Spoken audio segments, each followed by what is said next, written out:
Bonjour, donc ici on va discuter de la périodicité de la masse atomique et du rayon atomique.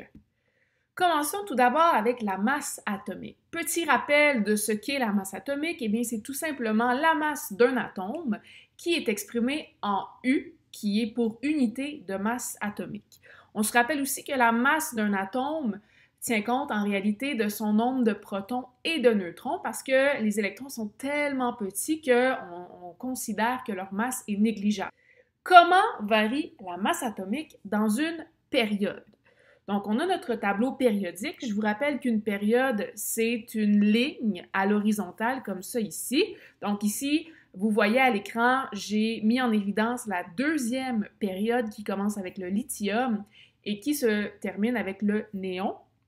Si on regarde les masses atomiques des éléments de cette période-ci, on remarque que plus on se déplace vers la droite, plus la masse augmente. Par exemple, le lithium a une masse atomique de 6,94, le beryllium 9,01, le bore 10,81, etc., etc. Et on termine avec le néon qui a une masse atomique de 20,18 U.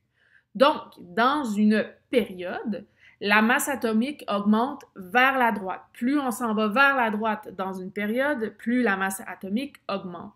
Quelle est la raison derrière ça? C'est bien tout simplement, vous savez que les éléments dans le tableau périodique sont classés en ordre croissant de numéro atomique et le numéro atomique correspond au nombre de protons.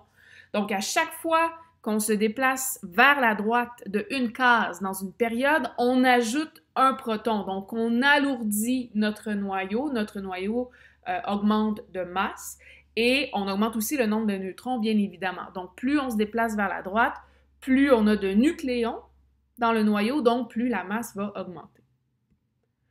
Comment varie la masse atomique dans une famille maintenant? Donc, une famille, je vous rappelle, c'est une colonne, en fait, à la verticale. Ici, la masse atomique va augmenter plus on va vers le bas d'une famille. La raison derrière ça, c'est la même chose que pour la variation dans une période, c'est que plus on descend à l'intérieur d'une famille, plus le nombre de nucléons augmente et donc plus la masse de notre atome va augmenter. Par exemple, si je compare l'hydrogène, qui a une masse atomique de 1,01, avec le rubidium, par exemple, qui a une masse atomique de 85,47, on voit qu'il y a eu une augmentation entre les deux. Et c'est logique puisque le numéro atomique de l'hydrogène est 1 et le numéro atomique du rubidium, est 37. Donc, j'ai augmenté mon nombre de nucléons, mon noyau est plus lourd, donc nécessairement, la masse atomique va augmenter. Donc, la masse atomique, voici ici une image qui résume ces variations dans le tableau périodique. La masse atomique augmente plus on descend dans une famille et elle augmente plus on va vers la droite à l'intérieur d'une période.